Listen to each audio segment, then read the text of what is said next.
Welcome back to The Real Story. Big news for Bradley International Airport. First, the travel hub that's already seen over 300 million takeoffs and landings this year is now getting $20 million from the federal government for important renovation projects. That's all part of the already $230 million total worth of improvements in the works there. Now, the airport's been ranked the second best in the U.S. by more than 240,000 readers. And just this week, Aer Lingus announced it's back at Bradley Airport, resuming services and offering a direct flight to Europe from Windsor Locks. Despite all this, it's still been difficult to soar back to pre-pandemic rates, with customers' trust in airlines at an all-time low after mass cancellations and a pilot shortage. Definitely lots to unpack here when it comes to Connecticut airline travel. Jen? All right, Emma, thank you very much. Certainly a lot of challenges, but a lot of changes coming too. Joining me right now is Kevin Dillon, Executive Director of the Connecticut Airport Authority. Thanks so much for being here this morning. Great to be with you. Okay, so last week, a big week for you all. A lot of news coming in. Aer Lingus announcing that it's resuming flights in March to Ireland, as well as Emma was just talking about, that nice little recognition that Bradley got. Second best airport in the country for Condé Nast Traveler. Were you expecting that one? Yeah, a lot of good news. I mean, I think it's a reflection of the effort we put into customer service at the airport. That's what those readers are reacting to, and I think they sense the effort that not only the Connecticut Airport Authority puts into the airport, but the TSA and the airlines and the concession. So it's nice to get that affirmation of what we're doing at the airport. Let's talk about these renovations. You were saying that we're going to start breaking ground in the fall for some of these projects. What can people expect? Yeah, we just completed the new Ground Transportation Center, which was a $210 million construction project. Now we're embarking on another 230 plus million worth of construction inside the terminal itself. One of the things we're trying to accomplish is to get rid of those big baggage screening machines that sit in the lobby. That'll be a great customer service improvement, but it also frees up a lot of capacity inside the terminal building.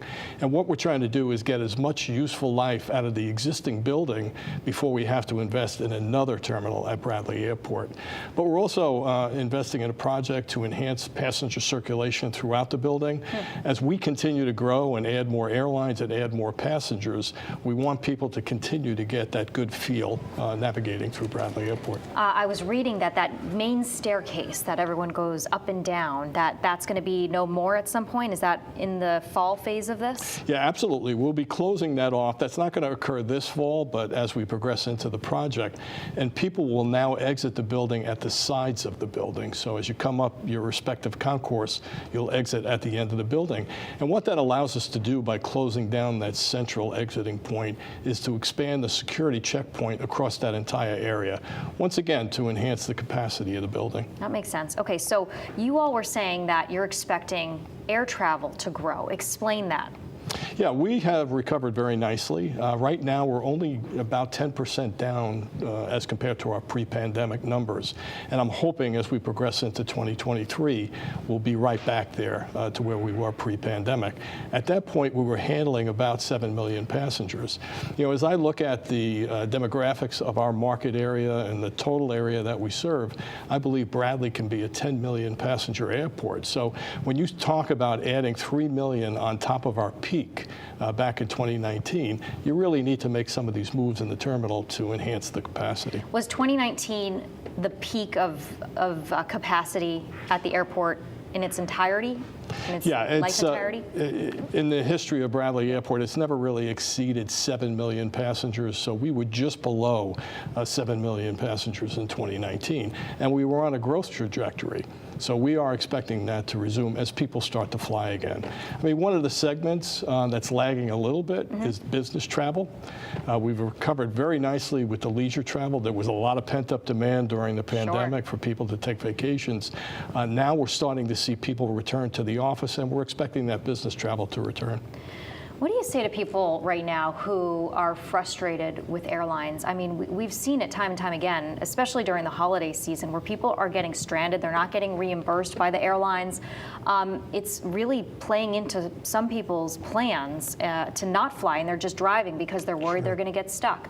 What do you tell people? How do they have faith Yeah, the airlines have had a lot of challenges as a result of the pandemic. They're like a lot of other businesses. They have difficulty bringing employees back. You know, during the pandemic, they let a lot of their employees go, a lot of the flight crews. So a lot of planes have been grounded as a result of them simply not having sufficient flight crews. Well, that translates into a lack of capacity, in some cases delays and cancellations of flights. So we know it's been a very challenging period, particularly over the past 6 months.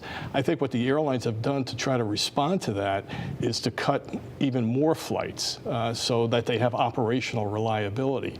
But we are hopeful, you know, over the next couple of months. We've seen a lot of improvement over the past few months, and as we progress into the next couple of months and approach the holidays, we think it's going to get a lot better. Is that something that you as an airport authority talk to the airlines about? Is that part of discussions as they're bringing in flights?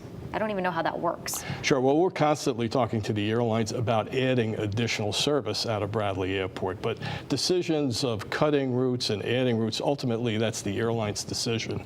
But we try to, you know, educate airlines on the market here, what Bradley and Connecticut and the region have to offer. And I think, you know, once the airlines are educated on that and understand it, they see this is a very lucrative market. And that's why we've been as successful as we have been over the past decade in terms of adding additional services at Bradley. Okay, only 10% down from pre-pandemic levels, you were saying, and you're expecting that to increase in the next year. And when will this renovation, all of the renovation plans you have, when will those be all done? Well, the entirety of the project, it's going to take about 3 years for us to complete, but people will start to see significant changes in the building probably within 12 months time. This is going to be a challenging project because a lot of the work is going to have to be undertaken while the building is operating. So there's going to be a lot that goes into this. Should people expect delays with that if they're signing up to come to the airport? No, I think the way we're staging the work, we don't anticipate any flight impacts. You know, at Bradley, there's plenty of parking, so, you know, people never really have to worry. And that's, I mean, that's one of the things that was cited in terms of the Condé Nast readers poll is the ease of navigating Bradley. Yeah. All right, Kevin Dillon with the Connecticut Airport Authority. Great to have you in studio. Great nice to see you. Thanks. Okay. And that does it for us on The Real Story. If you want to watch these segments again, you can head to fox61.com or you can download the Fox 61 app and watch The Real Story every Sunday at 10 a.m. right here on Fox 61. Have a great morning.